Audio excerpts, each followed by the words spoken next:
ってて、その材料の違いで施工のスピードが違う感じはあったんですけど、本当になんかそれを実験室でやるとものすごい違いがあるのが分かったので、現場でやるとどうしても現場環境の違いとか作業者の違いとかで、作業者が悪いのかな、現場の、作りが悪いのかなとか、対象物がちょっと違うから違うのかなって思ってた部分がすごいクリアになったんで、ものすごい良かったです。同じ現場でやることがなくて、違う現場に持ってった時にじゃあこれでやってみたよっていうことが多いので、実際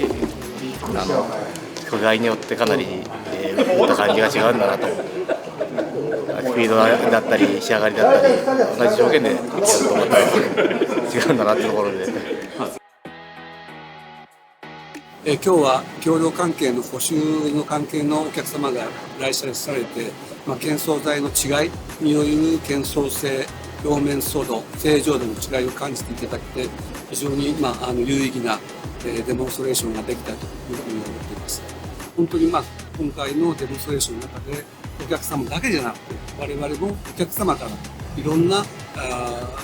現場の技術の課題を受けて、非常に良かった、イベントでなかったかなというふうに思います。